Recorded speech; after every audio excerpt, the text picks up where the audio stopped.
And every year, Texas Impact mobilizes tens of thousands of Texans from across a variety of faith traditions. We're just Methodists here tonight, but their reach, Texas Impact's reach is much, much farther.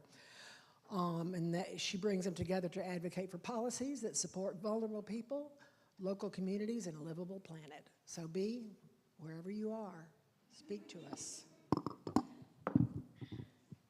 My live now? Yes. There I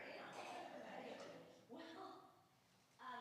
Well, thanks y'all for inviting me to say a few words, and I am so disappointed that I can't be there with you. My husband and I are here trying to figure out if we have COVID or not, so hopefully it's just colds. But in a minute, you'll hear from my colleagues, Scott Atnick and Josh Houston, who are there with you in person, and they are going to talk to you about all the things Texas Impact is doing and how the legislature works and ways that you can get engaged. And so I really just wanted to take a couple of minutes, because I couldn't be there in person, to first of all thank you for having Texas Impact come to Denton.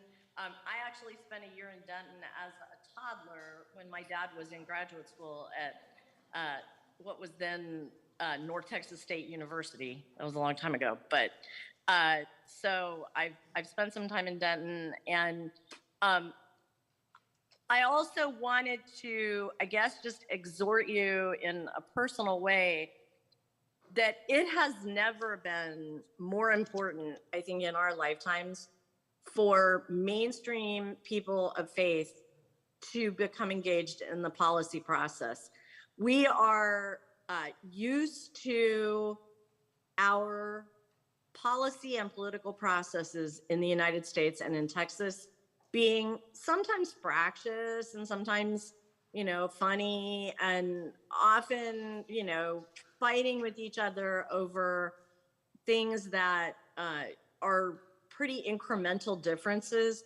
We are right now in a time in our collective lives where the fights that we're having aren't over incremental differences. Some of them are really over competing views of how our country should go forward as a democracy together. And one of the reasons that you see people from all sides of the political spectrum kind of coming together in interesting ways to say we agree with each other about this one thing and maybe not about very much else is there is real concern that if we can't get our hands around our political process and get ourselves back into a custom of civil dialogue and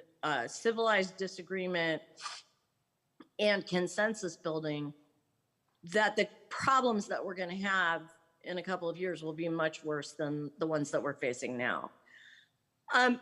Texas Impact is a statewide organization. We are the successor to the Texas Conference of Churches. Back in the day, there was a conference of churches that convened the Protestant and Catholic and Jewish communities to work on public policy issues they agreed on together. Today, our reach is broader than just Christian and Jewish. We are a genuinely interfaith organization. We're present in every single legislative district in the state, and that's because our membership is made up of institutions. So for those of you who are United Methodists who are participating in this presentation right now, all of the Methodist annual conferences in Texas, including the North Texas Annual Conference, are members of Texas Impact. And so if you're Presbyterian, your presbytery is a member of Texas Impact.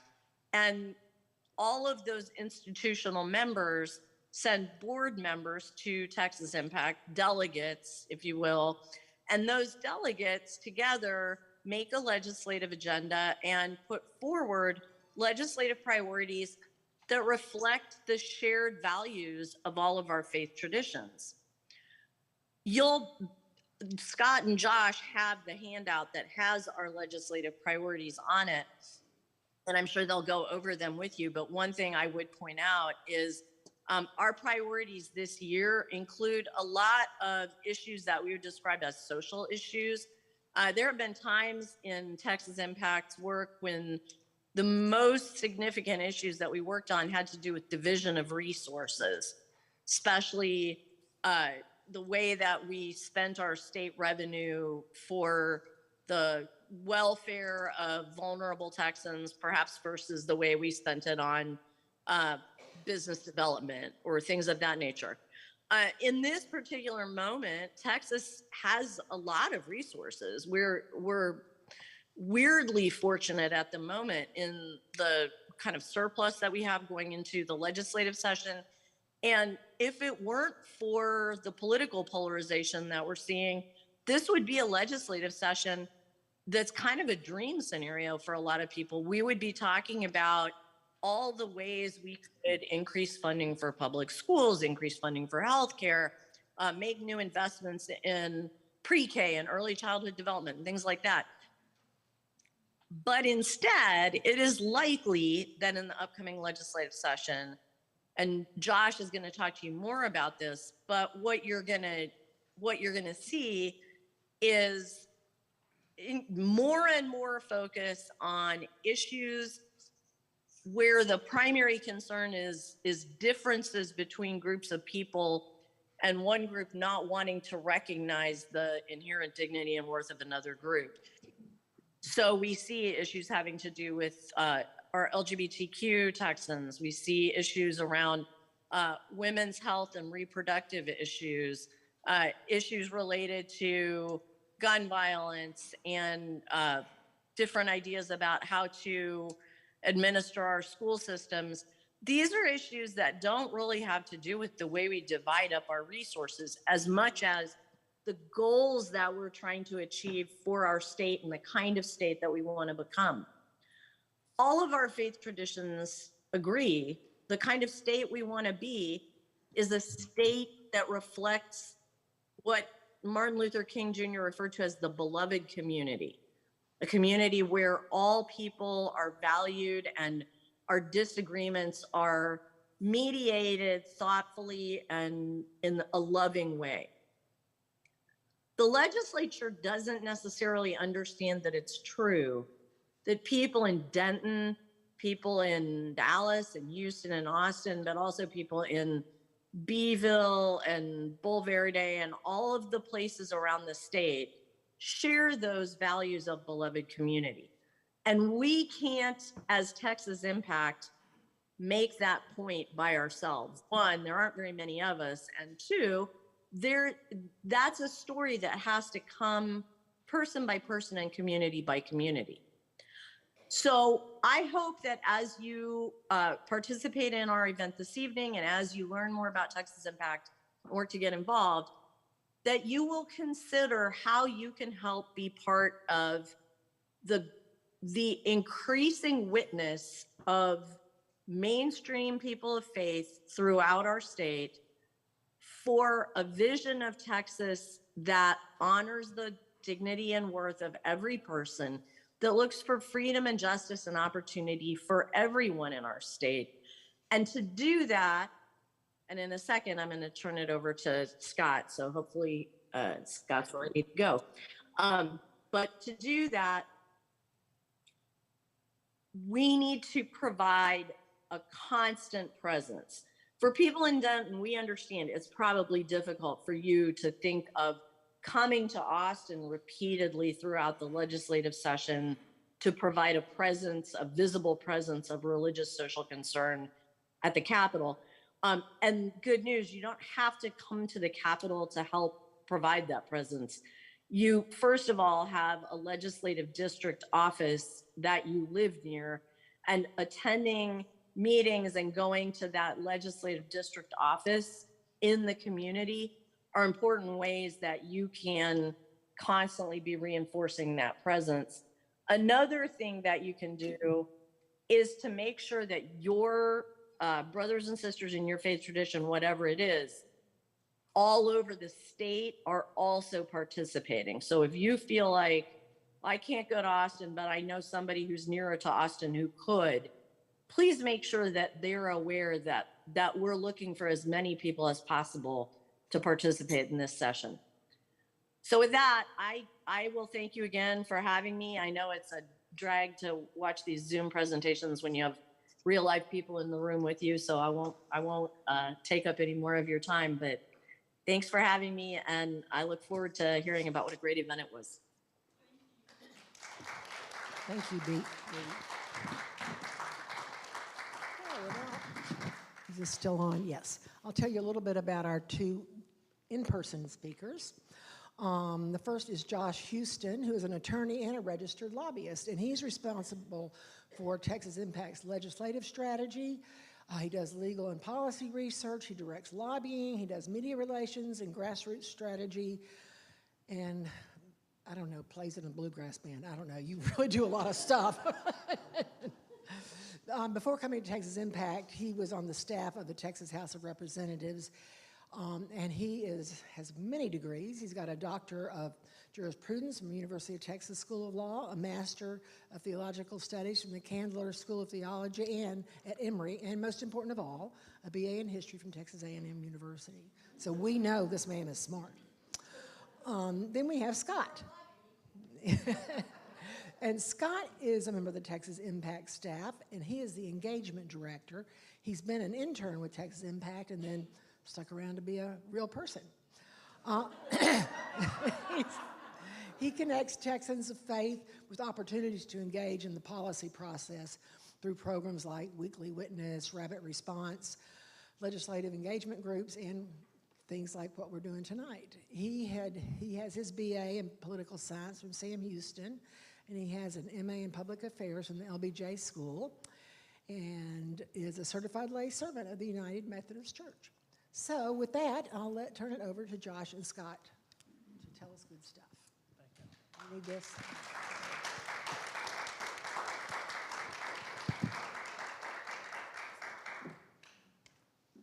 Molly, I'm just noticing that you didn't read that the LBJ School is at the University of Texas and that I'm also smart, but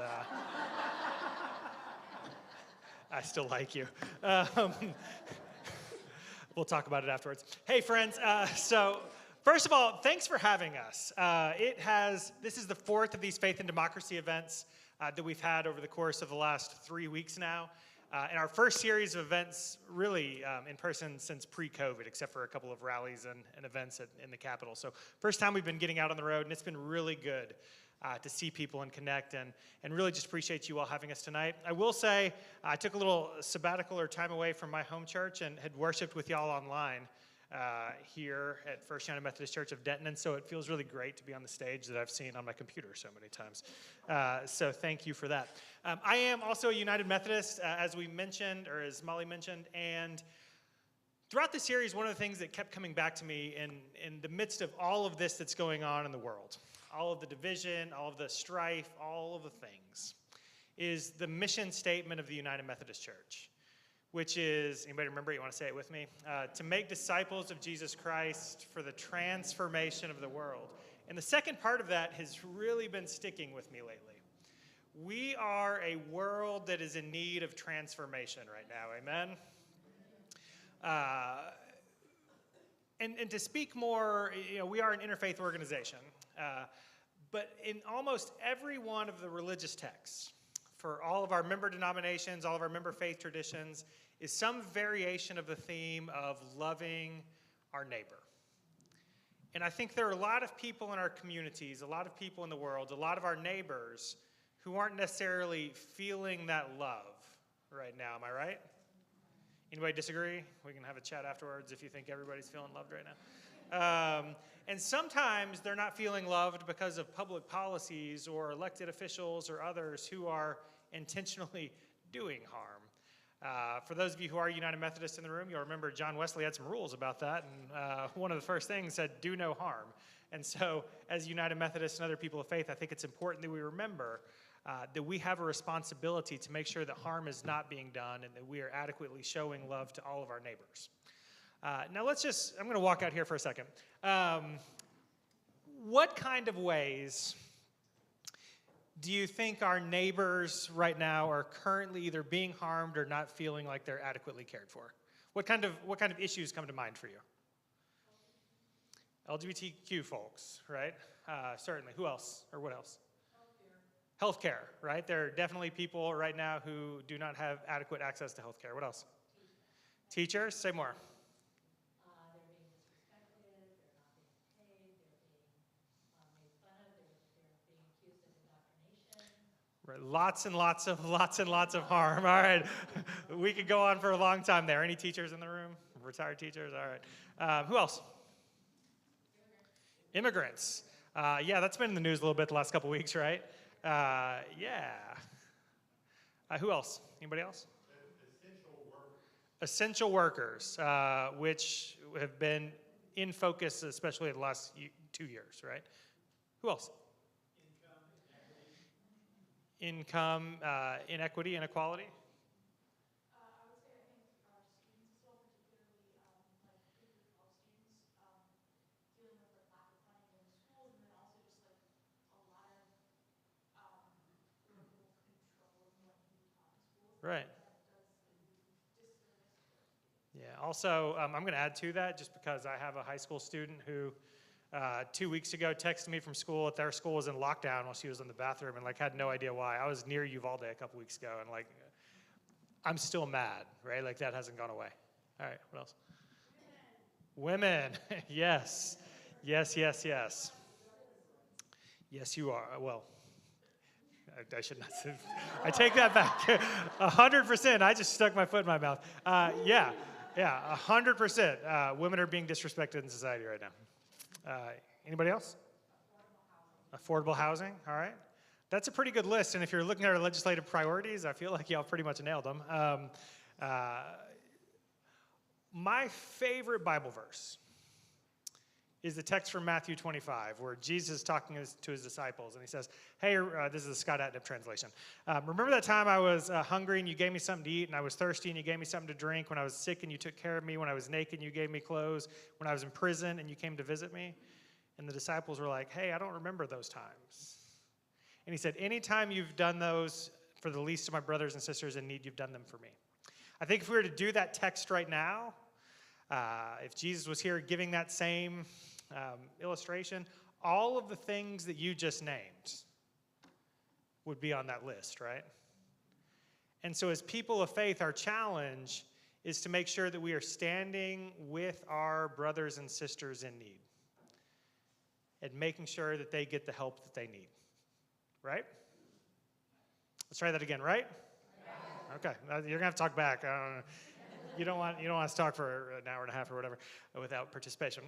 So sometimes that help looks like a missional response, right? Our churches are really good at passing out food to people who need help, right? We're really good at doing the food drive. Sometimes those responses or sometimes those needs require a response in the policy realm. And so that's what we're here to talk about tonight, is how we as people of faith can and should help transform people's lives, can help stand with our brothers and sisters in need by transforming policies, by understanding the needs of our communities, by understanding the needs of our neighbors, and communicating those needs to those with the power to make change. We're also going to talk tonight about the fact that sometimes having conversations with our elected representatives is not enough. Some of you, any of y'all on a rapid response list right now? Yeah, we'll talk more about that later and how you can get involved. But we've got people throughout the state who've been contacting their legislators, who've been doing all the important work of building relationships with elected representatives, and things still haven't changed. So sometimes what else do we have to do? We have to vote, right? Like, yeah, sometimes you can build a great relationship, and I'll make an argument later that for every one of your representatives, there's something you can agree on. But sometimes it'd be much easier if there was a different representative in the room, right? Like, let's speak truth. And so we're going to be talking about elections tonight. We're going to be talking about voting and the importance of that and making sure that the people who are in elected office represent our values as well.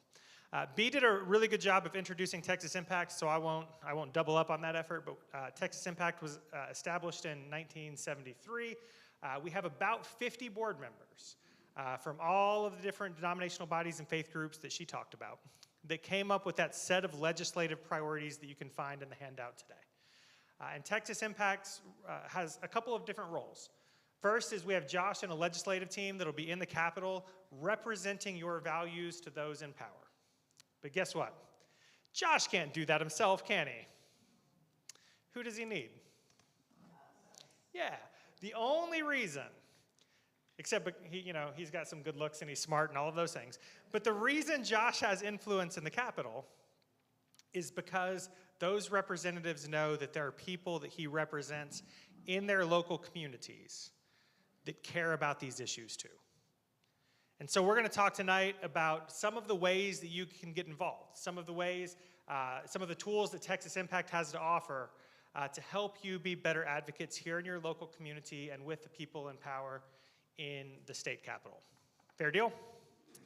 I hope as we go throughout this presentation tonight, you'll keep an eye on those legislative priorities and you'll think about ways that you can help advance those here in the state, in your community, and throughout the country. Because it's important that you show up at events like this, but one of the things I say on our podcast all the time, we have a podcast called Texas Impact Weekly Witness, you should all download it and listen to it, is it's not enough to consume information. We don't need people to consume this information. We need you to take this information and do something with it. The phrase, I heard the pastor at our event in Dallas a couple weeks ago said, when we leave here, we need to do justice, right? It's not a passive thing. When we leave here tonight, we have to be prepared to do something. So take notes tonight, think about the information, but also throughout this presentation, thinking about what you can do over the course of the next month, the next 3 months, the next year, to help do justice in your communities. Amen? All right, I'm going to turn it over to Josh now, who's got the fun part. All right, thanks, Scott. I am Joshua Houston. I'm the Advocacy Director at Texas Impact. I am an attorney and a registered lobbyist for the last 17 years. If you did not know that your church had a lobbyist in Texas before today, then it's a pleasure to meet you. I want to be real quick about, so what are the 3 levels of government, 3 branches of government? Little 101 here. Just shout it out. Exactly. Yeah, this is all right. So, and the 3 levels of government? Federal, state, and local. That's right. So that's 9 units, right? So at a federal level, you have the Board of Church and Society at the federal level. At the local level, we have you. There are 254 counties, 1,100 plus cities, 1,100 plus school boards, and you're looking at you've seen the majority of the Texas Impact staff tonight with counting B on Zoom. So we really rely on you at a local level. So tonight we're talking about the state government, and we're predominantly talking about the Texas legislature, which is the first branch of government, according to James Madison, the people's branch. Because if you think about the judiciary, lawyers have a monopoly on it. You have to have a lawyer to really be effective doing anything in the judiciary. And then at the executive branch level, there's some policy that gets made there, but not in any way, it's a one statewide office of 30 million people. So the Texas legislature is where we spend most of our time doing our work. And so I want to make sure we really understand how the Texas legislature works. So to do that, I need your help because I want to visualize how the Texas legislature works. And I know we're on Facebook Live, right? Is that true? If I roam, is that going to be a big problem for the feed? Sorry guys on Facebook Live if that happens. There's not really a way I can avoid it. If I could have all of you who are able, please stand. And I'd like to visualize how the Texas legislature works. Now, people have a predominant feeling that government is broken. And by the end of this, I hope to make the case and prove it to you that government's not broken. It's doing exactly what those who bother to vote are telling it to do. So you stand, and I counted 34 of you. You represent the voting age population in Texas. Now, a lot of times you'll look at turnout, it'll say X% of registered voters, But registered voters is the key word there. The voting age population, we think, is a better true test of the health of the democracy. Those are people who are 18, people who are citizens, and could be participating in any given election. But right off the bat, about 22 to 23% of the state is not registered to vote. And if you are not registered to vote, you are not a part of the policy conversation occurring at the Texas legislature. So I need 7 of you, 1, 2, 3, 4, 5, 6, and 7 to sit down. That's almost 1 in 4 of the room. Because almost 1 in 4 Texans are not a part of the policy conversation. Now, the highest turnout you'll ever have is in a presidential year. And the way you can remember presidential years from gubernatorial years is that it's like the Olympics. If it's a Summer Olympics, then we're going to be electing a president. If it's a Winter Olympics, then we're going to be electing a governor. And like the Olympics, the Summer Olympics have more attention paid to them and have better turnout. So the highest turnout you're ever going to have is in that presidential year. And 2020 was historic for a number of reasons, right? Yeah, it's not a funny line, is it? There are 2 reasons why we should be celebrating 2020 for democracy. Number 1, despite COVID, the highest record number of brand new election judges served across the United States of America. 100,000 people across the United States stepped up to be election workers for the very first time. Number 2, it's the very first time in the history of Texas that a majority of the voting age population participated in any election. You can't count before 1965. It's the Voting Rights Act, right? You can't count before the 19th Amendment, suffrage. For the very first time, 52% of the voting age population participated. So I'm now going to need to get to number 8, 9, let's start at 10, 11, 12, 13, 14, 15, 16. Okay. 48% of the room has now sat down. This is the record turnout. This is what it visually looks like. Now, I said 2020 was the first time. Normally, it's in the mid-40s. So I now need 1 more and you to sit down. Because normally it's about 46%, 42 to 46%. And people talked about high turnout in 2018 in Texas. That was the Beto O'Rourke versus Senator Cruz race. It looked like this too. That's what was historic about it, is it looked like a presidential year. That's why it was record turnout. But normally, in a Winter Olympics and a gubernatorial election year, it is not this high. 2018 is an anomaly. If you look at 2002, 2006, 2010, 2014, it looks a lot more like 25%. So I now need numbers 19, 20, 21, 22, 23, 24, 25. 1, 2, 3,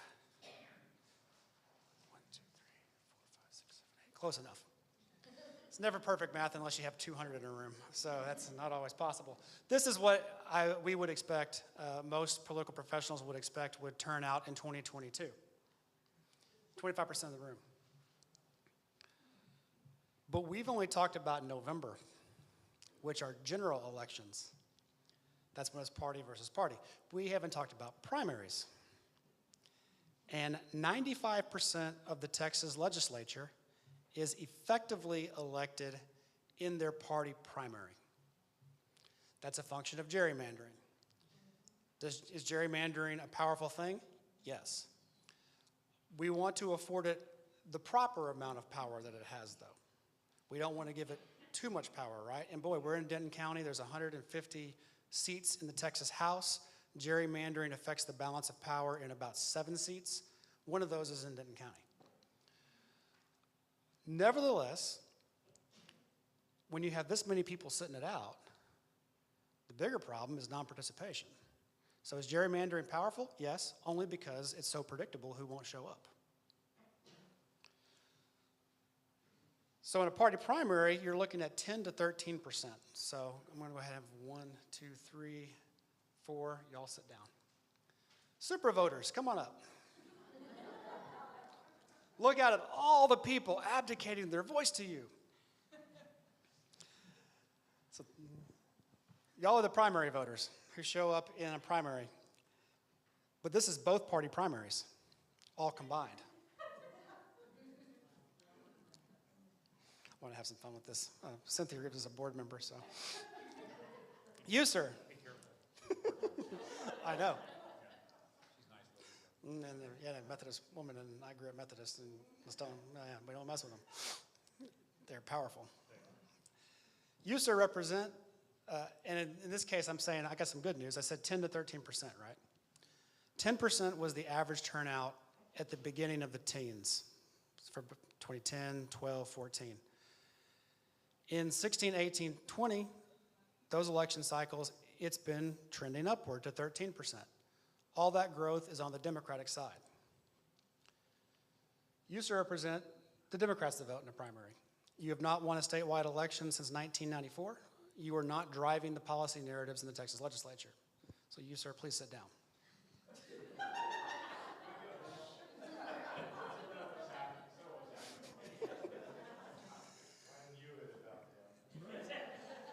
Now, these folks represent the Republican primary. You, ma'am, could you take a step over here a little bit? Okay. No, you stay over here. You stay over here. You, ma'am, represent the traditional wing of the Republican Party, or the moderate wing, or the business wing. We're not going to be pejorative. We just want to be descriptive. You are not winning statewide elections. It is roughly this ratio. Now, this is like about a 66%. It's somewhere between 60 and 66%, but for our purposes, I'm not a magician. I can't cut any of these ladies in half. That'd be really entertaining, but we're not going to be able to do that tonight. So you have not been driving the policy narratives in Texas. So please sit down. Join me. We can make stuff happen. Now, this gentleman is way ahead of me. He said, join me, we can make stuff happen. He sees where this is going. And I want to make a nice little asterisk for y'all here in Denton County, because in Denton County, y'all have 5 House districts, 4.5. Technically, you share one with Wise County. There were 4 that were hotly contested in the primary on the Republican side. It's a little more 50-50 at a local level. So this is statewide, this 2-to-1 ratio that I'm showing you. It's statewide primaries. In Denton County, it is a little more closer to 50-50, and I'll say that the 4 that y'all, we just redistricted, so it's brand new districts. The 4 that prevailed tended to be the traditional Republicans in this last cycle. Y'all probably already know that better than I do, though. I just wanted to make that caveat about this stat because it's a little different at the state level than a local level. That said, we haven't talked about runoffs yet, because in Texas, you have to have 50% plus 1 to prevail. And it was in 2012 where U.S. Senator Ted Cruz prevailed in a runoff. He had 650,000 Texans affirmatively vote for him. It was in 2014 that Lieutenant Governor Patrick won in a runoff. He had 450,000 Texans affirmatively vote for him. So the turnout drops in half. So, ma'am, you may sit down. Ms. Reeves here represents the 600,000.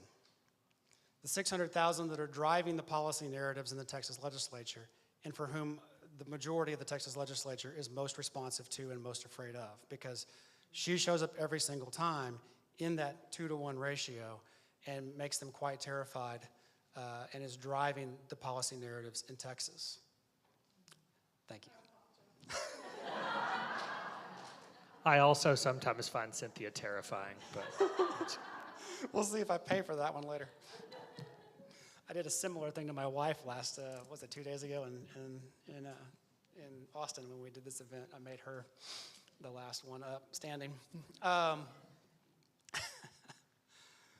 So that's how the Texas legislature is operating. So historically, I think I used to say is that historically Texas talks crazy but legislates sane. Unfortunately, the key word there is historically. And there are some procedural reasons for that. The big procedural reason is that in Texas, the House of Representatives, the Speaker of the Texas House, is elected by the whole chamber, not the majority party like Congress. So that leads to a procedural way of a little more reasonableness. But 2021 was really a different legislative cycle. And so there's a big kind of question mark. We would often describe the 2000 teens like a medieval war movie, where the Senate, and so we know of no other state legislature in the United States that's quite like this, where the movement conservative or extremist, or I don't know what you want to call them, wing of the party, is in control of one chamber, and the business traditional wing is in control of the other chamber. That creates a very interesting dynamic that we described as a medieval war movie, where the Senate is catapulting flaming tar balls and dead corpses of bad legislation over at the House. And there's a real open question about whether or not the castle's still standing after 2021 and whether the House is still able to withstand that, because the point of the super partisan legislation coming out of the Senate is to be used in primaries, to try to get a more compliant Texas House. So we will see. So this current moment was decades in the making, right? We talked about the 2012 race, the 2014 race. That's the empirical data that voters send that tells elected officials how to operate. They are doing exactly what you're telling them to do, and the wind is the electoral outcomes. So regardless of how it comes out in 2022, here in 2 months, everything we just talked about affects maybe 50 bills. They're the 50 bills that will make the news. They're the 50 bills that are the most visceral. But there are 7,200 bills filed every single session on average. And of those 7,200, they have 140 days to process them all. And you can do long division on that, right? I mean, it's a ridiculous number. They are likely to pass on average around 1,100. And so if you just do 1,100 minus 50, and that's rounding off a little bit, but but it's close enough for our purposes. That's 50 super partisan bills you're going to hear about that take all the oxygen out of the room, get all the press attention because it's the super controversial stuff that gets clicks and gets you to watch. But that means that there's over 1,000 bills where there's not a lot of attention being paid to them. That's the importance of being a part of your teachers union, being a part of your teachers group, being a part of your professional association, if you're an architect or lawyer or whatever it may be, doctor, chiropractor. It's the importance of being a part of civic organizations like Texas Impact, because there are many, many groups desperate to tell you about what is going on and all the things that affect those legislative agendas. They're not just theoretical documents on a piece of paper. And so on those things that are not super partisan, as few as 5 constituents used to get our attention as a staff person when I worked in the Texas House for a House member, because if it wasn't getting press and suddenly 3, 4, 5 phone calls or letters that came in were about this bill that we thought no one was paying attention to, that was quite persuasive. So Scott is here to tell you about things that you can do when we get to session. And then we're going to come back to elections here after we kind of dispense with the legislature. Yeah, so like Josh said, we'll talk about the voting piece in a few minutes. And for the next month or two, that might be the thing that we all want to focus on. But there will be a Texas legislative session that starts in January.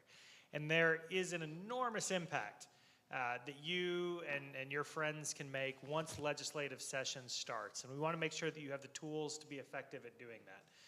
Like Josh said, there are a lot of bills where you could have 1,000 phone calls go in and it won't make all that much of a difference because the legislator campaigned on it and they're not changing their mind on abortion or the death penalty or income tax or something like that. But there are a lot of issues that United Women in Faith and others worked on last time where a handful of telephone calls to the right person at the right time made an enormous difference last legislative session, and I believe that will be true again. And so we want to make sure that you're plugged in a way that you can be effective and that you can get your friends to do the same. And so on this handout with the blue at the top, that says Texas Impact, join a team on one side and teams 2022, 2023 on the other side. We have a couple of opportunities for you to be involved.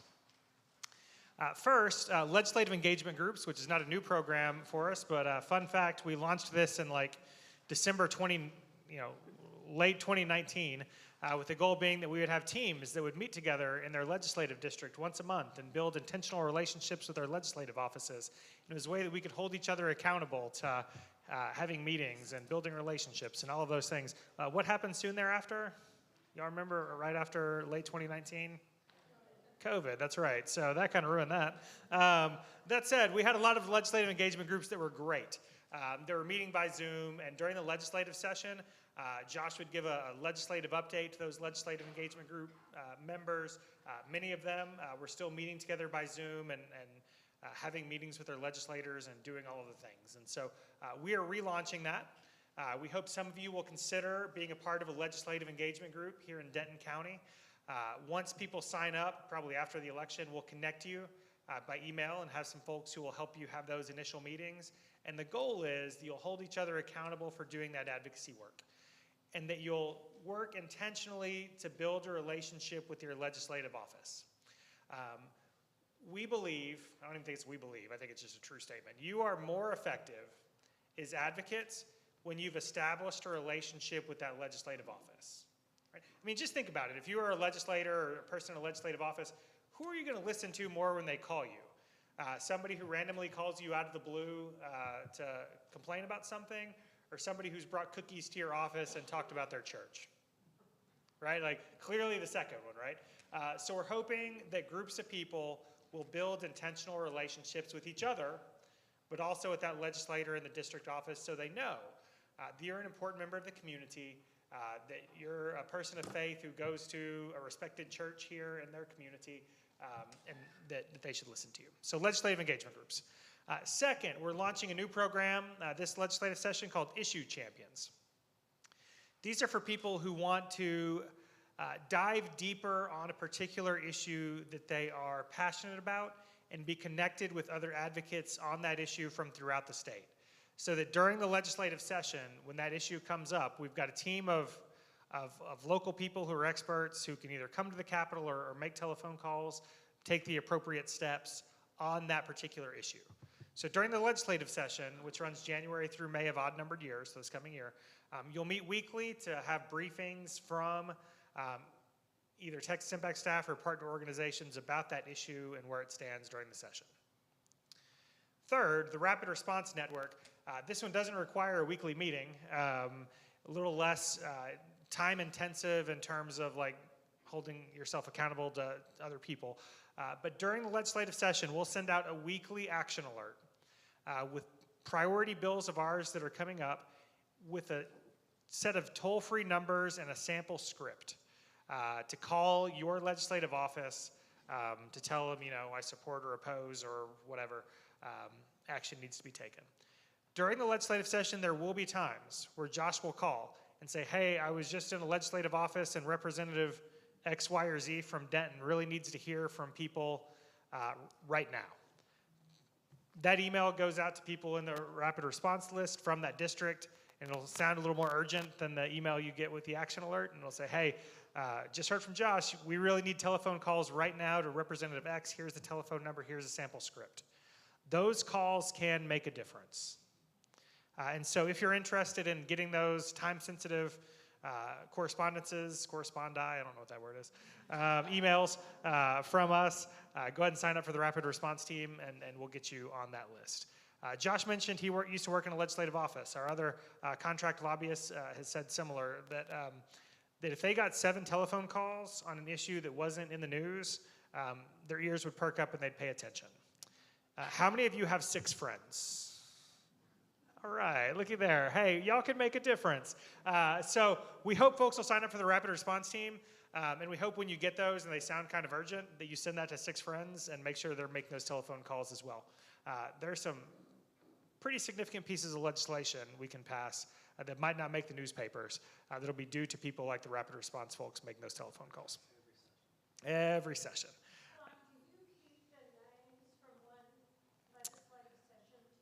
On the Rapid Response Team, yeah, I'm not going to take you off unless you tell me to take you off.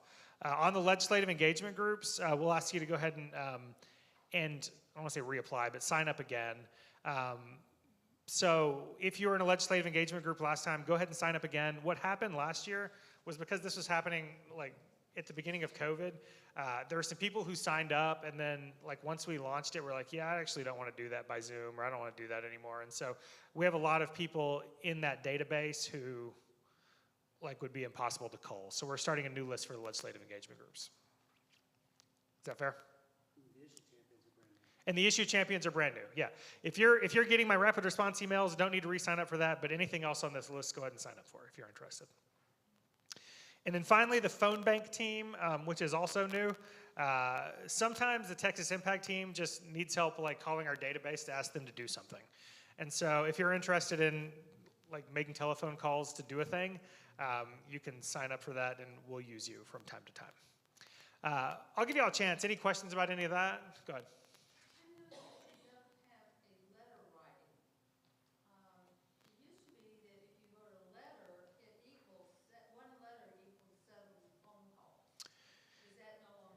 Sure. So the question for folks who are online, and I'm going to let Josh answer it, is used to we would encourage letter writing, and is that as valuable, more valuable, less valuable than phone calls?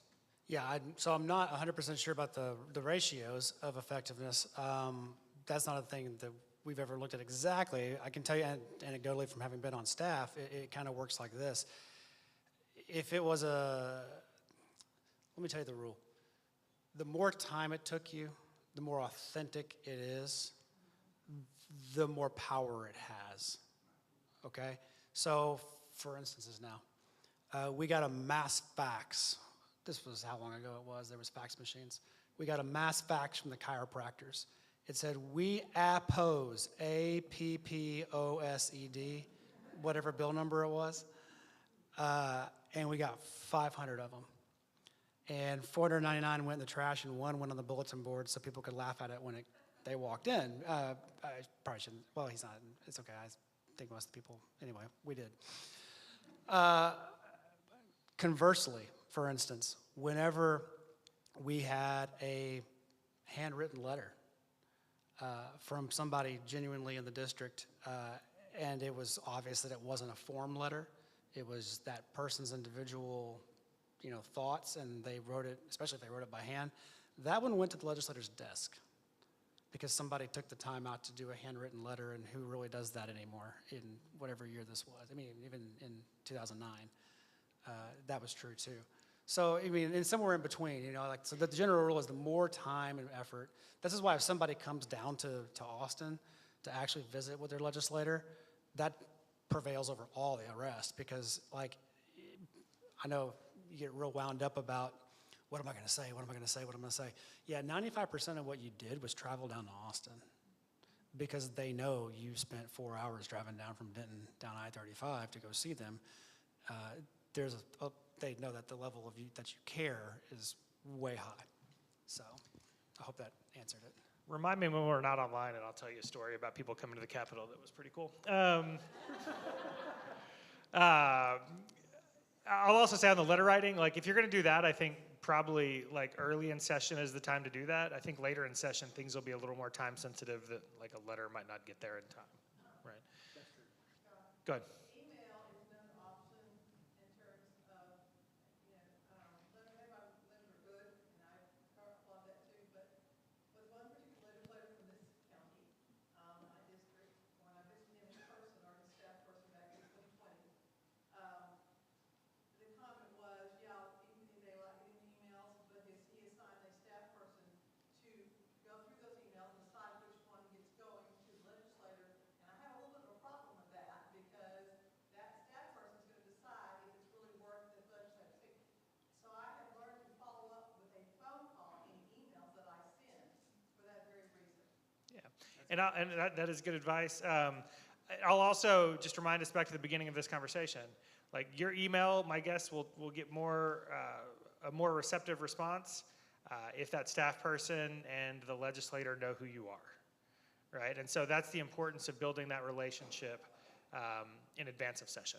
I'm going to go ahead and we'll hang out afterwards if folks want to like chat more about any of these opportunities. I'd love to visit with you, but I'm going to go ahead and give it back to Josh now to talk some about voting and elections. Yeah, we have a lot that's going to happen between now and January of 2023. And so this is where I'll need the PowerPoint, if y'all don't mind. Thanks for staffing that for me.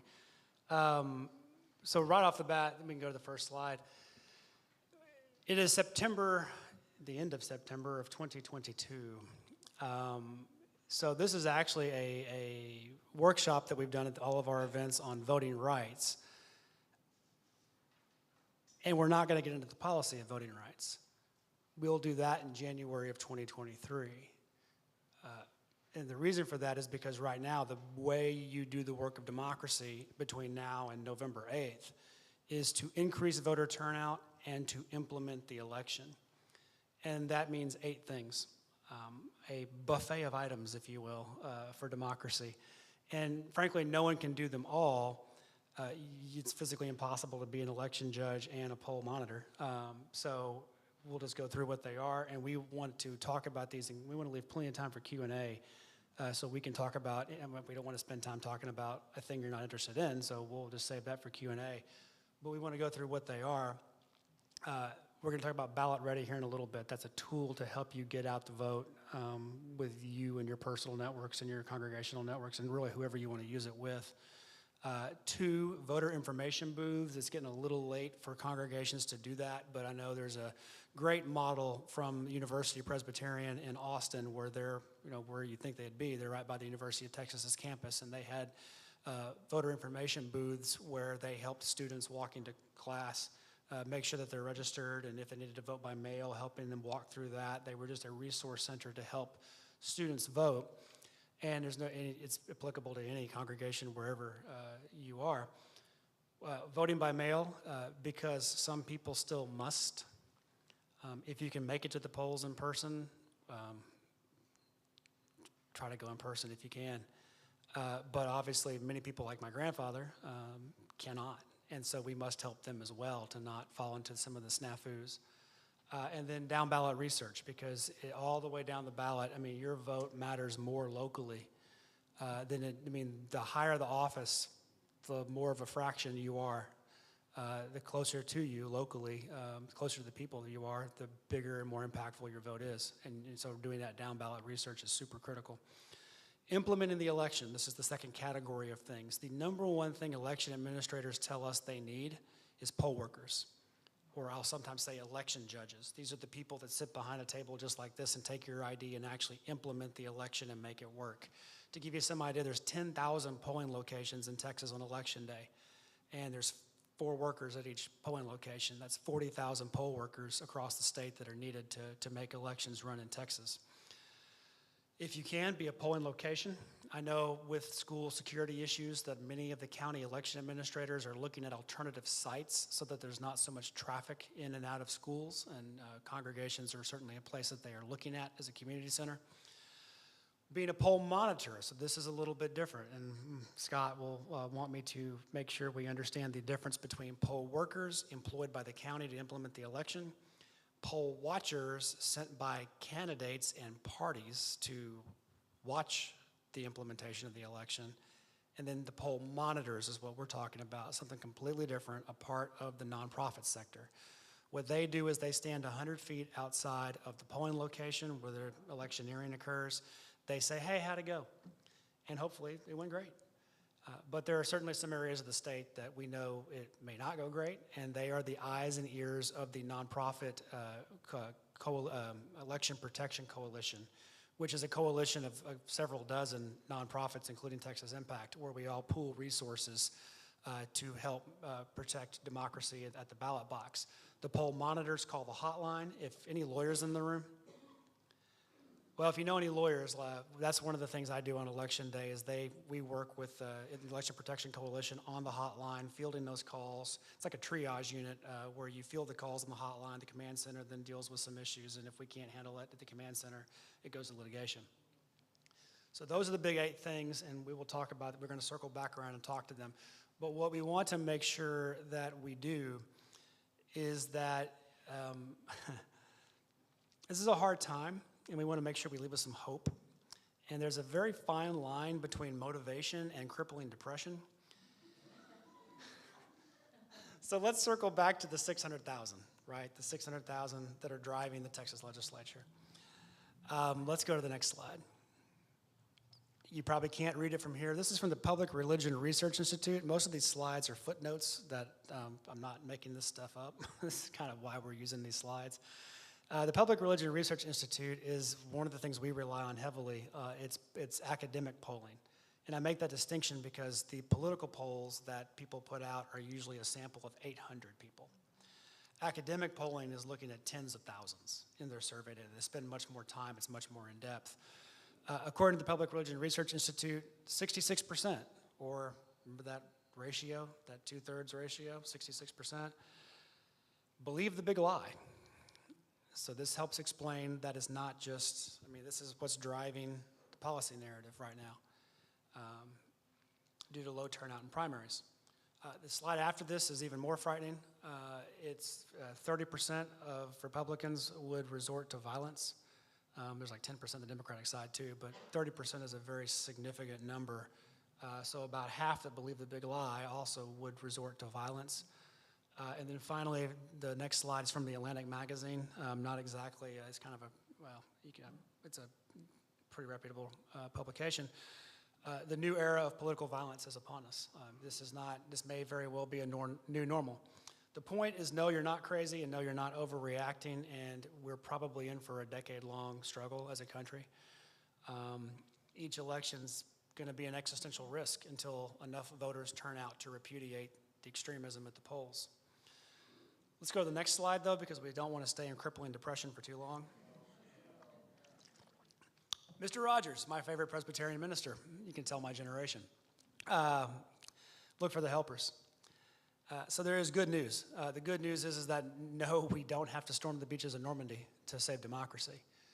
It's a lot more simpler than that. We just have to be citizens of a democracy and actually do the work of democratic citizens, little d. And that means, you know, voting for pro-democracy candidates in a general and a party primary.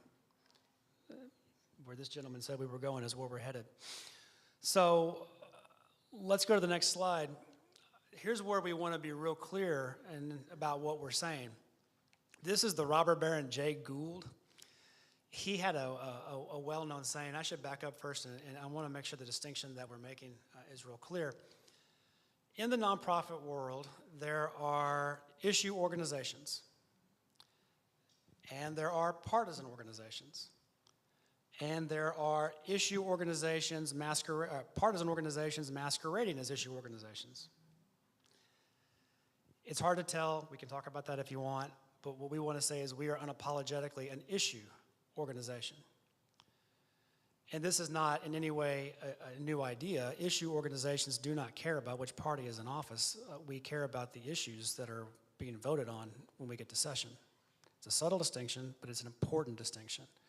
And so it's called the friendly incumbent rule in our line of work. It's not a new idea. The robber baron Jay Gould had a saying. He said, I'm a Democrat in a Democratic district, I'm a Republican in a Republican district, but I'm always for the Erie Railroad.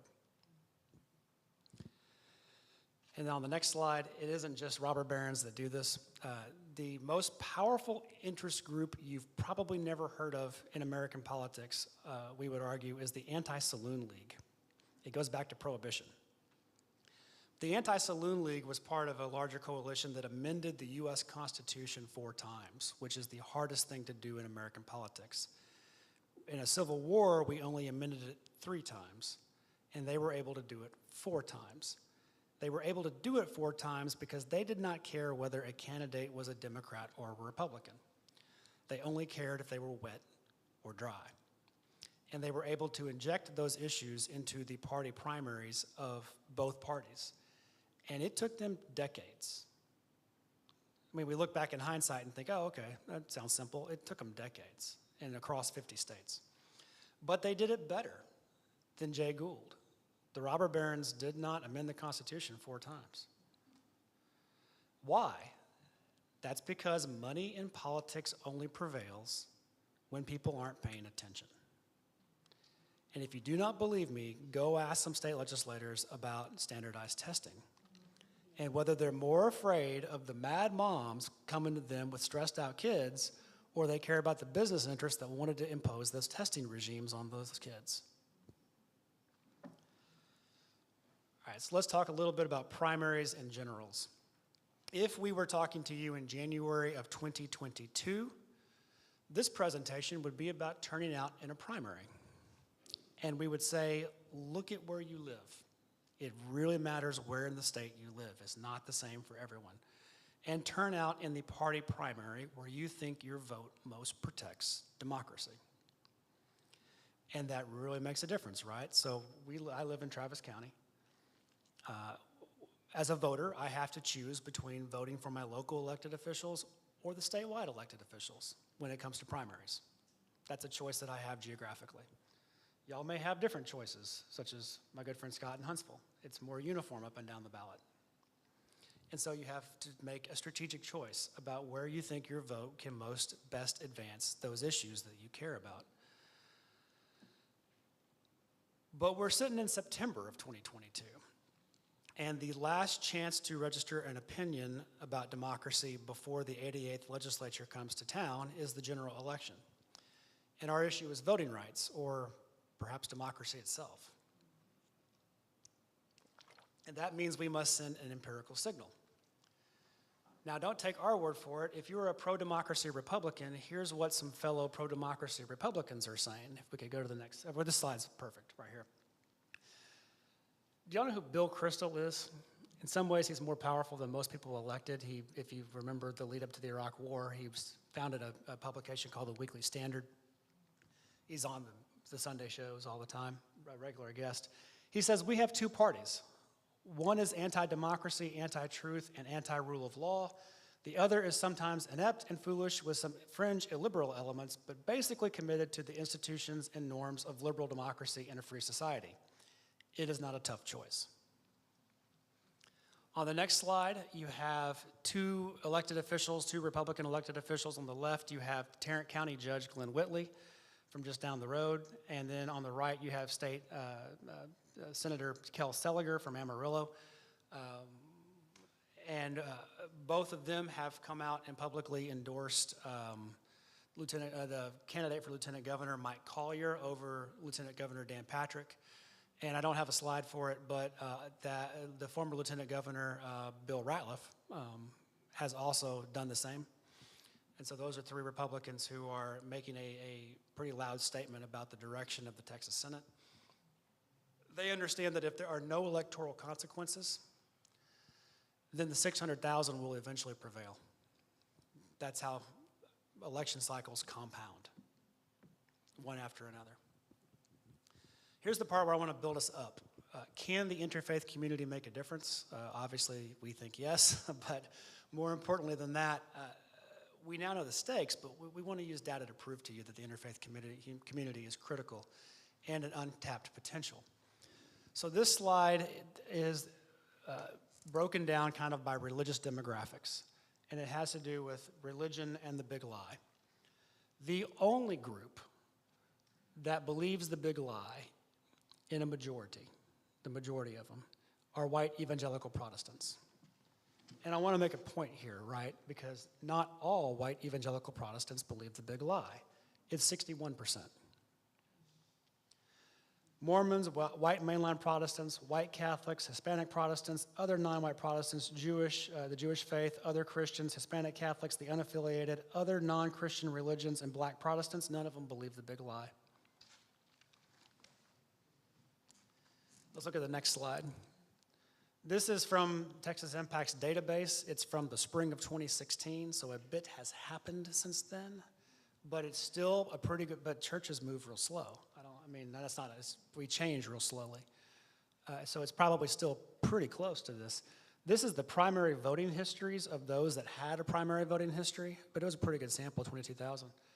50% vote in the Democratic primary only, 42% of our membership vote in the Republican primary only, and 8% had a mixed primary history. So back to this gentleman's point. Now let's go to the next slide, because this is where I want to drive the point home. The green over here behind Scott's head is the white evangelical, this is the religious demographics of Texas. White evangelical Protestants are 15% of the state. A decade ago, it was 23%. It's shrinking. Now, I put our membership at 22% above it. I want to kind of break that down a little bit, so because it includes white mainline Protestant. White mainline Protestants, so we all think we're declining, right?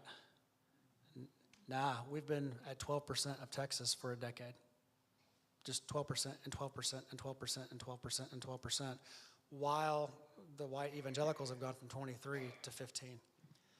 Now, why do I say 22%? Because I'm adding in not just white mainline Protestants, but when you add in the Jewish faith, the Muslim faith, Unitarians, and African American Protestants, we're all pretty aligned on the issues.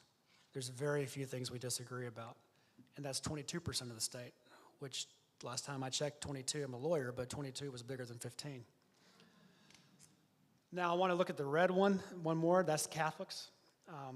Now, the hierarchy is what it is, but if you look at the Catholic Church, the average Catholic in Texas, you can make common cause with 1/2 of the Catholic Church on any given issue, including reproductive freedom. And then when you add in the unaffiliated, or the nuns, you sometimes hear them called the unchurched, or pick the term of your choice, 19% of Texas. When you poll the nuns, or the unaffiliated, they're largely aligned with you on issues too. So you start looking at this pie chart of Texas's religious demographics and the coalition that's got the potential of the coalition. And Texas need not be seeing the electoral outcomes or the policy outcomes, frankly, because it's policy that affects people and it's people we care about. We need not be seeing the policy outcomes that we're seeing. Okay, let's go to the next slide. Actually, that was the last slide. Because now I want to talk a little bit about things we can do, and I want to bring Scott in on this because he's really the expert on things you can do. So we have an app for this. We've got an app for that. And we have an app for this. Altar call, my man. Yeah, all right, friends. Here's the deal. I'm assuming that if you are sitting in this room this evening, you're planning on voting, right? Is anybody not planning on voting? Raise your hand loud and proud. I want to make sure I can stick some people on you. Okay. There was a student at our Dallas event who raised her hand, and it turned out she was like 14 years old. So we excused that one. But You got to pass, yeah. yeah. So we have a tool for you now, because even if you're planning on voting, we think it's important that you check to make sure that you're registered to vote, that somebody didn't accidentally take you off the rolls, or maybe you moved or something. So we've got an app that we hope you will try out right now with me. And on the, which one is it?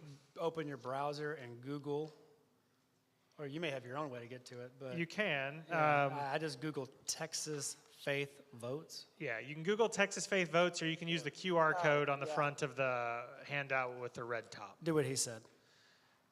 I'm going to go back to the Yeah, better way. All right. Texas Faith Votes, or the QR code on the red handout. Is that the updated card? Sure do hope so. Okay. Maybe not. Hold on.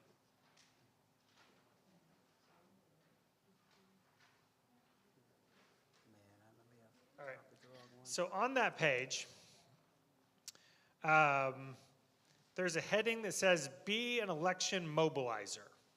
Need election info? Scan the QR code below or click here. I'm going to click here on my phone, and I hope you'll do the same. And it says, pledge, plan, vote. All right. It's not coming up? Raise your hand if it did work. All right, raise your hand if you're having problems. All right.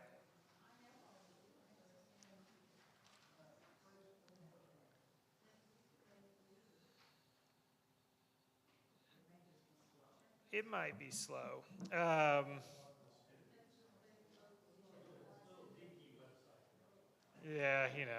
all right, so are we there? We clicked on the thing, and where it says be an election mobilizer, under that it says need election info. Scan the QR code below or click here. So I'm going to click here, and then it says pledge, plan, vote. If you enter your information, as I am doing now, you'll have the choice. I'm not going to make y'all do it. We have a choice there to sign you up for the Texas Impact Weekly e-news. I would Which love, is how you keep up with us during session when we talk policy. But yeah. I mean, I would love for you to do that, but I'm not going to do the hard sell. If you want our e-news, it's great and has a lot of information about events like this and other things. I'll go ahead and sign up again. When you say let's go, it'll take you into this incredible app that'll have a couple of different links, and I'm not going to walk through every one of them tonight. But once you're in there, you can check to make sure that you're registered to vote. You can check to see who your elected and appointed officials are, and I'll keep in mind that those are your current ones, not the ones after the next election, right? So your current elected officials, if you're in a district that was redrawn. You can pledge to vote. You can request a ballot. And when it's ready in your area, you can research your ballot, and it'll have all the different races that you'll see on your ballot. And so that's coming soon for a lot of people. All right? Yeah, so I want to make we're getting close to the voter registration deadline. That's October 11th. Make sure you check your registration. Even if you went to the polls just fine with no problem in May or March or the last time you went, make sure you check your registration. There are a number of things that could have caused you to be bounced. I will just call them voter purges, frankly. That administrative things the Secretary of State's been doing that could have caused you a registration issue. So even if you know you're registered, go ahead and check it while we still have time to do something about it and get re-registered before October 11th. And then the request your ballot stuff, not the request your ballot, the researching your down ballot stuff, that's going to be a cool function to help you do your down ballot research because it will put you in your districts. It's not quite ready yet because it's relying on the counties, and the counties are still doing the ballots, and then finding the polling locations. But they're almost finalized with that and about ready to go. Good question. I want to bring to your attention something that's happened to a lot of women. Sure. The Texas Denton requires you, when you go to the driver's license place, to put in your maiden name. Most of us have used our middle names. Oh. And when I went to vote, they threw me out but I had a voter registration, I had my driver's license.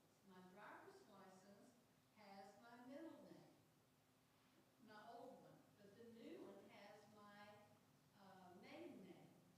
I now have to take my passport with me to the polls because it has my maiden name on it. Wow. Well, and that's I want to make sure women, they know that because the lady tried to tell me I couldn't vote, and I said, oh, just one moment. I had a voter registration, and they sent me down to the election judge. They thought I would just get discouraged. And I asked him, how many Republicans have you had this happen to? Well, he quickly got his attention, and he said, ma'am, if you'll just sign here that you've had a change of name. And I said, I have not had a change of name. I want to write my entire name, Harriet Jane Hart Terry. He said, well, that's a little irregular. And I said, well, that's my full name, and I want a ballot. yeah, they should not have denied you. Yeah, you can't be, I'm Yeah. an election worker, and that was a no-no. Correct. Yeah.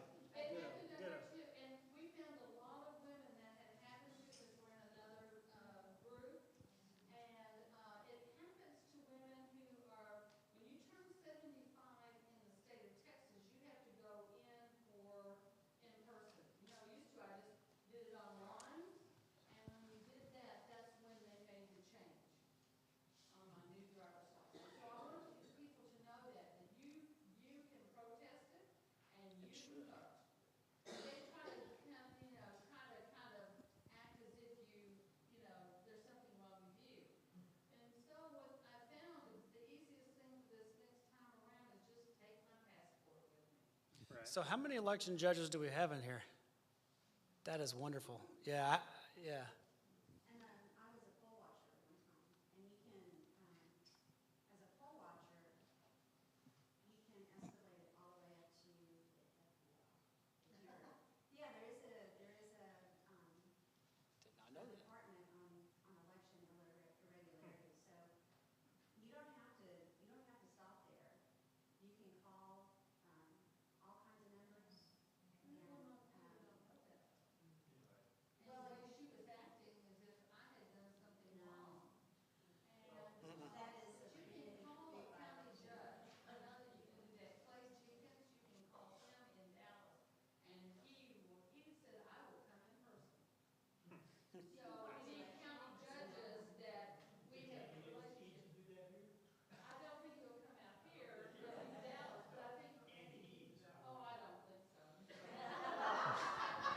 I'll, say that, but I mean, you know, it's nice to know that you do have somebody in the state that will defend you. absolutely. Well, I want to focus this for a second. We're saving lots of time for Q&A. That's, go ahead. that's the thing that the poll monitors, the nonprofit ones 100 feet outside. That's the kind of things that they want to hear about because they'll stop that voter too if there's a poll monitor there and say, hang on, we're calling the hotline. And yeah, that's one of the very first things we'd be like, nope, that's not correct. Get them back in there. That's why we need poll monitors, one reason. But if you can't be an election judge if you can, but sometimes that's a 16-hour day, and you can't do that. Then poll monitor's the next best thing. So Josh did the presentation, and we all saw that voter turnout is very low in these elections, right? Historically in midterms. I was listening to a podcast that was not the Texas Impact Weekly Witness podcast. It was another one, like that plug, that had interviewed a bunch of people who had voted in a presidential election, was doing like a series of interviews with them to figure out, what they were thinking about this upcoming election and all of those things. And most of the people that they were talking to had no idea that there was an election coming, didn't know who was running, didn't know what was on the ballot, and these were people who voted 2 years ago, right? We've established a quarter of the people might vote, which means 3/4 of the people are sitting at home. It's important that we have conversations with people in our Sunday school classes and our social networks and our churches about the fact that we have an election coming up, because those people that were interviewed in the podcast I was listening to, like, they cared a lot about these issues. They weren't thinking about it every day. They weren't watching cable news. They weren't listening to podcasts. They weren't showing up to events like this. There are a lot of people out there who care about this stuff but aren't paying attention. And so it's up to us to make sure that they're thinking about it, that they're checking to make sure that they're registered to vote, that they pledge to vote. And on this app, if you pledge to vote, you're going to get an email and a text reminder when it's time to vote, right? And some people need that. I need that. I don't need that. I'm there the first day of my Sunday school class with breakfast tacos, but some of y'all might need that. Also, breakfast tacos are a great way to get people to go early vote. Just want to throw that out there. So this tool is not made so that you can check your voter registration tonight, because I trust that y'all are going to do that, and I trust that you're going to show up to vote. This tool is so that you can reach out to every person in your life to make sure that they're doing the same. And we have it set up, and the church, the North Texas Annual Conference of the United Methodist Church Church and Society Committee passed a resolution at the last annual conference that challenged every United Methodist in every North Texas Conference church to vote this time. And this tool was created in part so those churches could make sure that their people were doing just that. And so if your group, if you as an individual, if you're a church, if you're Sunday school class, if you're Rotary Club, if you're whoever, wants a link for you to promote to your members and then be able to go check in and see if they've done it, we can create that link for you. Send us an email. And that way you can hold, did I get all that right? I'm kind of new to this. They've been talking about it in the office a lot more than I have. All right, that's good.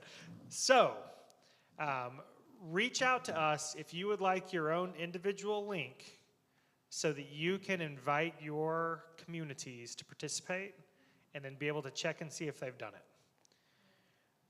This tool is designed so that next time Josh does this presentation here in 2 years, and he's going to have to significantly amend his stand-up, sit-down thing because all of you are going to be standing up because everybody voted next time. All right. I think that is all that I have. Is that all that you have? This is the Q&A, yeah. Yeah, until we have, so Q&A time. I'm sure there are lots of things you wish we would have talked about and didn't. Cynthia probably has a list over there that she really wanted us to cover. We're happy to keep talking, but want to give you all a chance to ask questions, to weigh in. We have a mic that we can walk around. Is that, yeah, I'm happy to.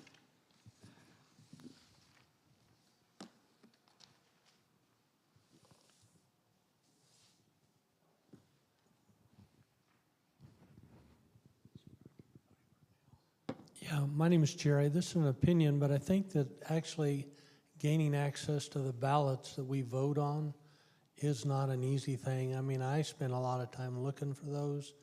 And, you know, I think League of Women Voters is one of the few groups that really does a good job educating, but that's a big issue.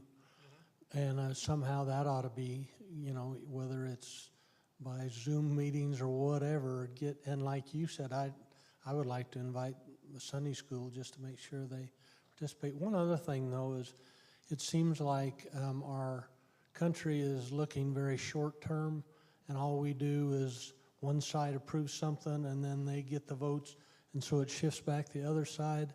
And it doesn't seem like there's any analysis, the cost-benefit of just constantly changing back and forth between the same issues, and it's not productive long-term towards a cohesive society. And I guess that's more of a comment than a question.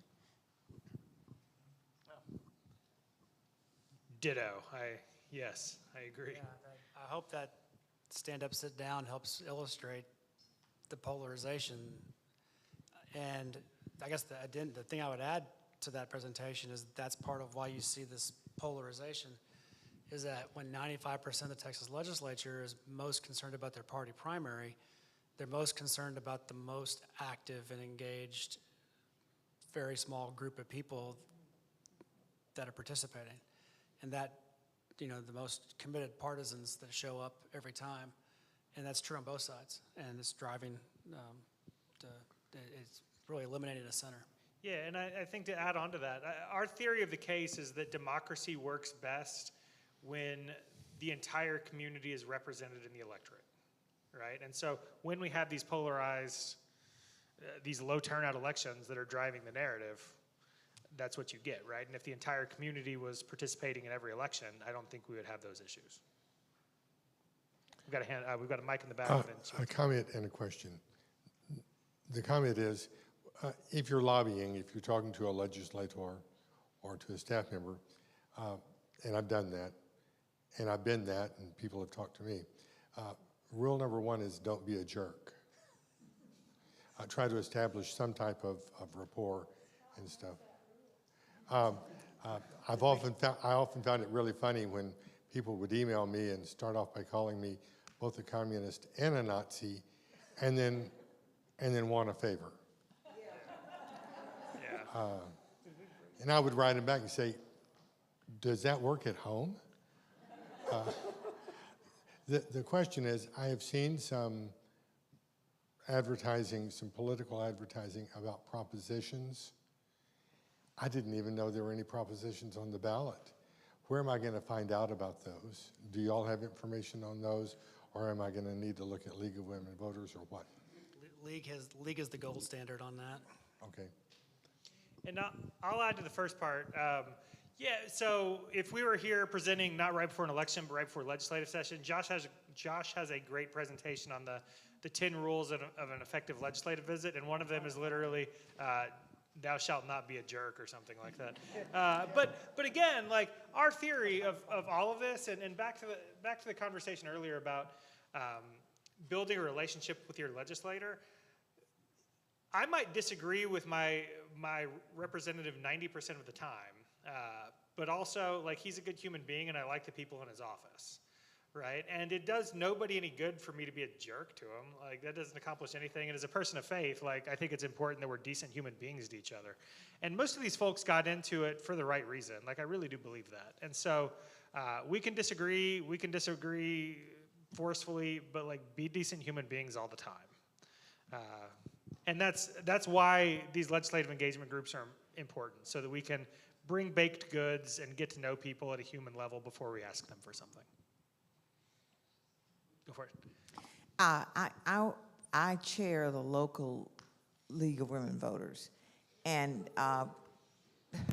the problem that I'm running into is when I talk to people about voting, they are very negative about it altogether. They just say things like, I don't want to be involved in that. It's all bad.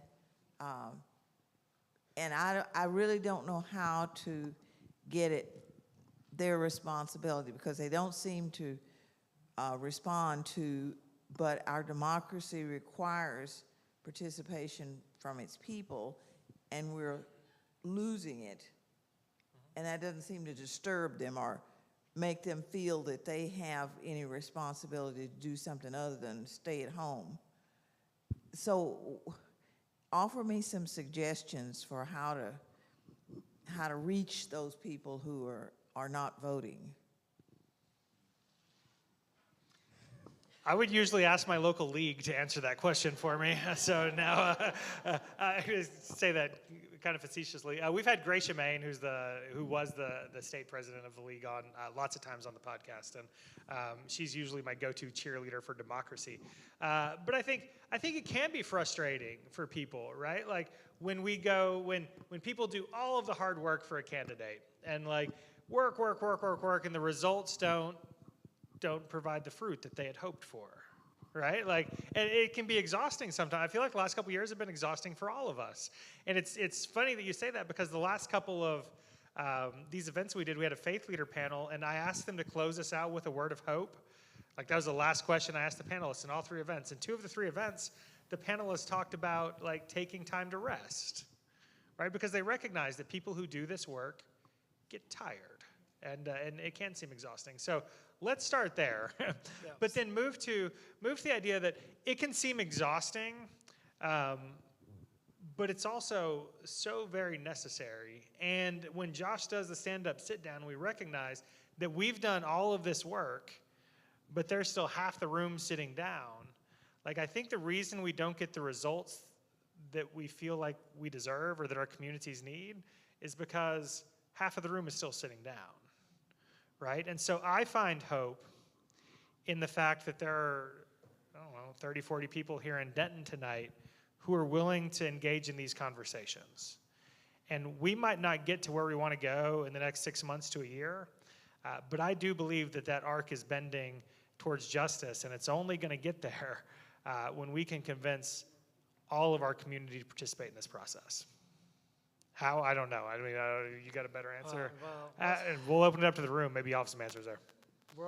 We usually try to keep it pretty interfaith, but I think we're all Methodist here tonight, aren't we? No, all right, good. Okay, good. We want to throw it open. I try to be careful because I never want to opine on Judaism it's just not I should never do that. My point. What's the verse about dust off your sandals? Yeah, it's a little bit like that, where it's hard to, have to get rejected and dust them off, and it's hard to keep walking. If I started doing that stand-up, sit-down presentation in 2014 when it was 10% in primaries. And so that's almost a decade of giving that presentation. And it's 13% now. And I could look at that one of 2 ways, right? And I choose to look at it as in, hey, it's been getting better. And I'm just one person, and there's 30 million people in Texas, so, poco y poco, a little bit at a time. The other thing is that I think sometimes people feel like their vote doesn't matter. And, we're sitting in Denton County where one primary came down to 88 votes and went to a recount. Because it was that close. And I'm old enough to remember a race in 2010 in Austin for a legislative seat in the Texas House that came down to 11 votes. And when under the state constitution, there was a committee of the Texas House that did the recount and looked at it. And when they were done, they said, it was 4. And she held her seat by 4 votes. State Representative Donna Howard, she wouldn't mind me telling you that. She won by 4 votes in 2010. So whenever somebody says their vote doesn't matter, I point to those. I point to a city council race in Irving, which literally came down to 1 vote, where they wheeled a gentleman of the Muslim faith. He had disability. And they wheeled him down to the election administrator's office to correct whatever it was on the provisional ballot, or maybe it was I think it was a provisional or mail-in, I can't remember, but they correct whatever it was so that his vote would count, and that city council person was elected by one vote. You can Google that story, it's an inspiring story. So to the folks that think it doesn't matter, there are at least some concrete examples of, yeah, it actually really can. I'll also just add on our faith panel in Austin this week, we had a Muslim chaplain who, I'll butcher the story, but the point was that like every inch of a journey matters, right? Like you can set out to go 100 miles, but every inch of that journey matters. I can't control like everybody in Texas and whether or not they vote, but what I can do is talk to the people within my sphere of influence and try to have a group that is accountable to each other. And I said it jokingly earlier, but like I work with a young adult group at our church that's mostly like college students and young people, and we have breakfast tacos in the parking lot before we go in to vote. And it's a community activity, right? Like, hey, what time are we meeting? I'll bring the tacos, like, let's do the thing.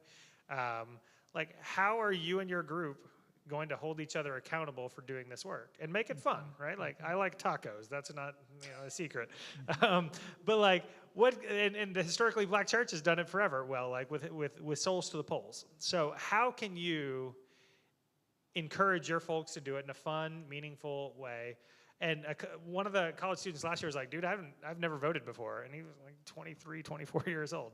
But because we were having breakfast tacos, like, and the team was doing it, right? Like we were all there to do it together. So what kind of fun and creative ways can you use to encourage your people to do it? And sometimes for those of you with kids or grandkids, like you just need to call and badger them a little bit and make sure that they've registered and do all the things. So think about the people in your sphere that you can influence and do that work. I don't know if that was helpful. Sorry. If you have any answers later, I'm going to be looking to you. You're my league person. Well, I want to follow up Lindy's comment because I think we have a great example here in Denton. Denton is an education community. We all know that. And what we found when Denton ISD, our school district, did a $750 million bond package in 2018, the first time they'd ever done anything like that. We went out and really worked with teachers, working teachers, and said, what we're doing here is not building buildings so we can have buildings to look at. We're building a space where you can do your job better, where you can be more successful, where you can have an impact on kids, where you can build your community. And the largest group that we were able to track in that bond election were teachers, public school teachers inside our district. So I think that's one of the things that we need to do. We need to find ways to communicate to people that what we're doing is good for our communities. We get so hyper-local because we know we can control things hyper-locally, and we don't want to look at the rest of the world. But the rest of the world is one county line away, and it is really critical. The other thing to remember, all of us, we all grew up with a vibrant newspaper in our community. We had a dependable, open communication vehicle where we could find out what the propositions were that were coming up, when the elections were taking place, what to do, who to call, where to go. In Denton, we know what happened to our newspaper. It is virtually, there's 9,000 of us subscribers left, and it's not a viable organ for that kind of communication. So this is the tool. Quite frankly, if we don't use this, we cannot reach people. So I'm delighted to see, even though it took me a while to get to work, I'm delighted to see your app. It's here and we need to make use of it. So we have people in the audience that have been elected officials. We have people that are running for elected office, Tracy Fisher for school board. And we want to make sure that we do everything we can, but we have to think in inclusive ways. It's not just talk to the 5 people that you've always talked to all the time that are your good friends. We have to find ways to reach out and go farther. So let's do this. Amen. So following back up on his point, what social media is Texas Impact using to reach a broader audience? We're on Facebook and currently have Facebook ads. I think I'm allowed to say that. I don't know. For Ballot Ready. We are on Instagram and Twitter. I'm sure there are others we should be on, and we haven't.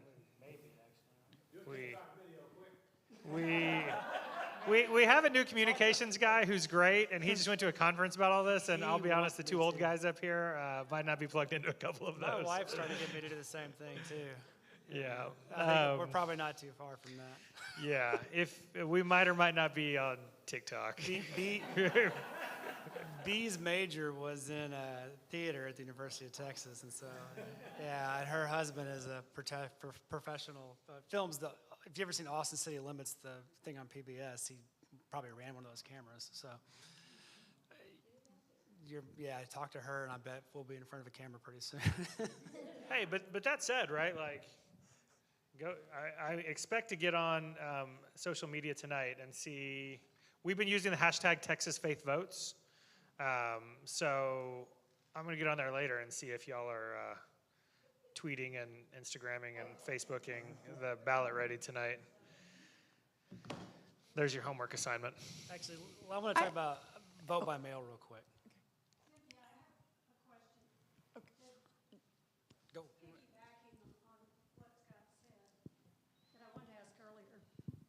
First of all, thank you, Ruth, for saying that you follow up your letters with phone calls, because I don't do that, and I'm going to start doing it, especially if I don't get that thing back that said, oh, they really love hearing from their constituents, blah, blah, blah, and then send me a form letter and never answer any question that I ask. But a couple years ago, it was almost impossible to get any kind of communication. You couldn't get them to answer the phones. You couldn't even get to the email on their pages. One particular person in the state. So I started tweeting, and I've never gotten a response to any tweet that I have sent. But it makes me feel good, and I try to be, what's the word that you use, Scott? I try to not be a jerk when I do that. It's always good to not be a jerk. Thank you. What do you think the response is for tweeting? Because, if you email, call them, their first question is, where do you live? What's your address? Because they want to make sure that you're in their district. But when you tweet, it's just kind of like throwing it out there. If B was here right now, she's done presentations and presentations and presentations about the importance of advocates being on Twitter because legislators are on Twitter. And so when we go visit them, we take a picture with them, we thank them for meeting them, we say something, and then we, tag them in Twitter, in a tweet, whatever.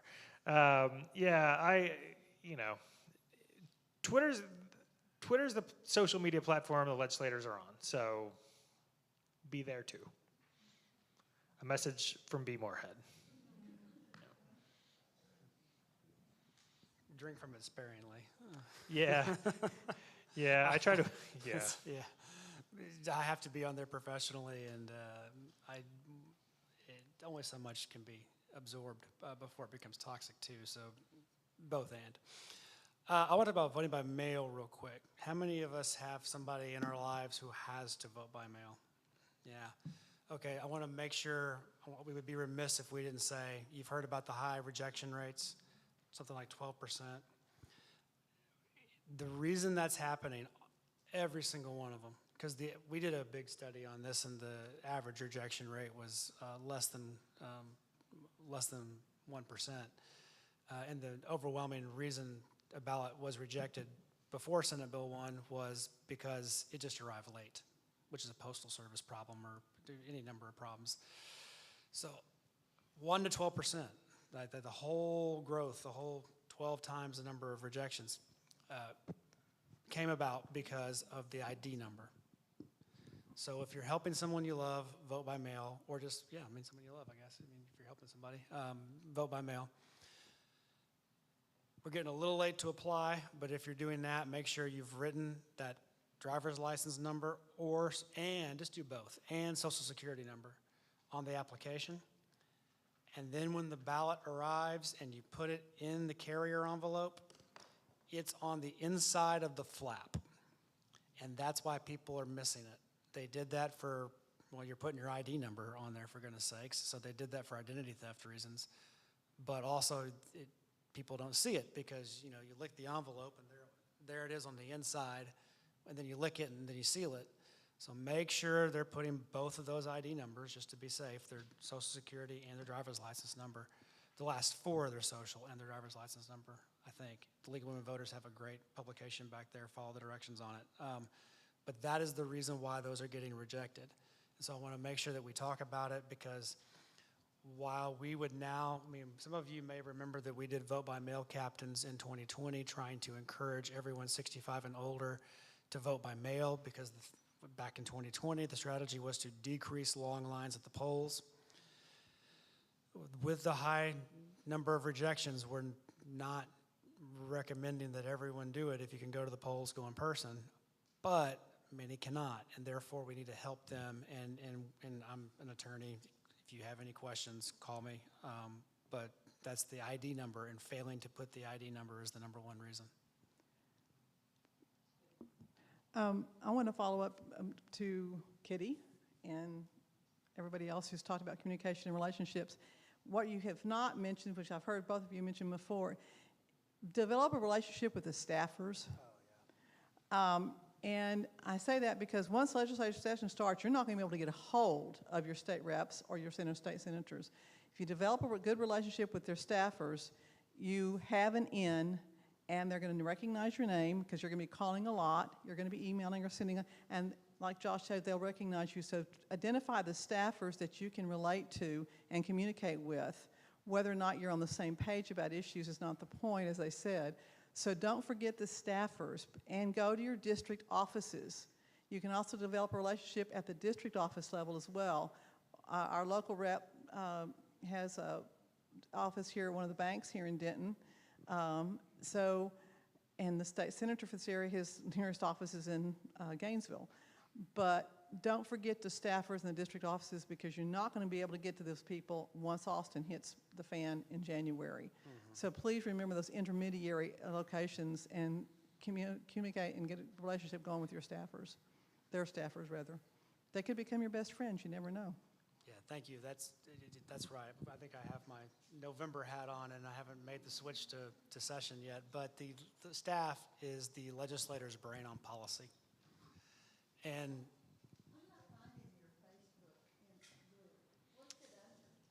Texas Impact. There is that too. I didn't want to hit them with a cease and desist. It seemed rude, although probably should.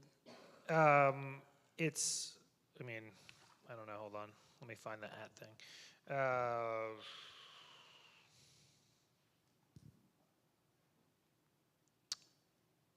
It's Texas Impact. I don't know what else.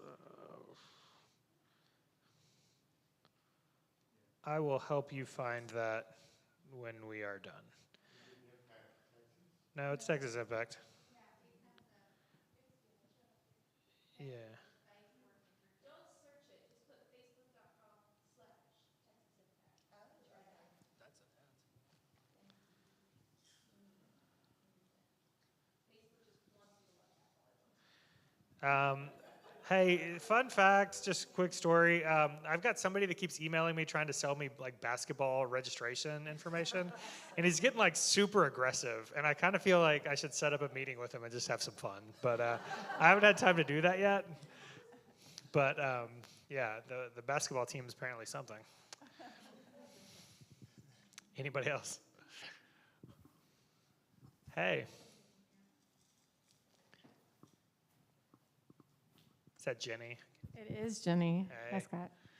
I just want to say thank y'all, because I used your scripts off the Texas Impact to really push for our non-discrimination ordinance here in Denton with my queer advocacy group. And the biggest thing that I heard from folks is I just don't know how to talk to my politicians. And I did come in late, so I may have missed that discussion if y'all had it. But like, that's one of the things when I'm trying to get people interested in voting or getting to talk to their city officials or even their state officials, is that fear of like, I don't know what to say. I don't feel like I'm going to be intelligent enough. I don't know enough about the issue that's going on. And like, don't put yourself down on that. Things like Texas Impact are here so we can have a script to use, so it's not just a shot in the dark. It is important, like Scott said, to use your words. Like, the script is a great guideline, but really add your story to it. When we did work on the non-discrimination ordinance, our city council members were like, yeah, whatever, that's fine, but why should I care about this? Why should I care about this in the city of Denton? Do queer people live in the city of Denton? So we had to really hit home that, yes, this is your community and this really matters. So that's just something when you're writing your letters or calling your officials, to like really have that personal story involved, because it really gives them a reason to listen to you versus the 700 emails that you send city council or the state legislators. Because I've sent those too, and I usually get back a form letter as well. Thank you for taking your time to email me. And they don't even mention what I'm emailing them about. And some staffers are mean. I've had problems dealing with senators' offices and their staffers cutting me off, asking me if I was sure I lived at my address. Am I just, a spam person? So just have patience and still, like I said, be kind to them, because it's stressful living in, especially if they're in DC. That's a stressful place to live, so they're probably just stressed out from life in general. But yeah, so thank you for all that, and y'all don't give up on bugging your officials. A couple of things there. First of all, good seeing you. We will during session have scripts and all of those things, but the important thing to remember is you're not supposed to be a legislative expert when you make these legislative visits. You're supposed to be a member of the community who understands your community and is sharing a piece of that story with them, right? They can deal with the policy stuff. Number two, never be intimidated by a legislator or a legislative office. They're human beings. They're just like you, they're just like me. If Bea were here, she would say, they're a person who for a select amount of time is set apart from the community to represent the community. They shop at the same grocery stores you go to. Their kids probably go to very similar schools. They probably go to a church similar to yours in some way or another. But they're human beings, and they almost all the time got into this for the right reason and want to do the best they can to represent their community, and you're a representative of your community telling a part of the story that you know, right? So they're humans. They're not superhumans. We have a couple minutes left. Anybody else have, or I mean, I guess I'll stay for as long as I want to, but anybody else have any other questions? Go ahead. It's not a question, it's a comment that just crossed my mind. When you've got an issue that you're really concerned about and you find out there is a bill that's being considered, even if your particular legislator or senator is not the sponsor or even the co-sponsor, they still have a vote in that House or that Senate. So you still need to let them know how you feel about a certain issue, whether they sponsored it or not, and find out the nicest way you can without being a jerk, how they feel about that issue, and let them know how you feel about it and why you want them to support it. So many people say, well, yeah, they're going to ask your address and yada, yada, yada, but they still have a vote. And when you find out, and you can go on the texas.gov website and find out how your legislators voted on bills, and you can find out if they support your particular issue or not. And you can also call the legislator or senator who did sponsor it, even if they're not in your district, and they're going to try to I've had one try to push me off. I said, excuse me, but my legislator will be voting for this, and I want to be letting them know how this conversation's going. So that makes them listen when they realize you're going to give feedback on how their colleague treated you. So don't be put off because your own legislator or senator didn't sponsor a bill. They are still having a vote, and they need to know how you feel about those issues. Absolutely.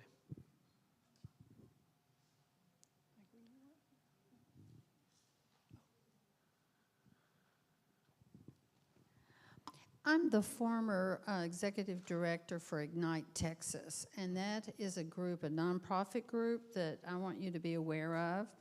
They have been in Texas, brought to Texas by Garrett Boone, who is the founder of Container Store, which we all love. And the purpose of the group is to help young women to find their voice and to run for office.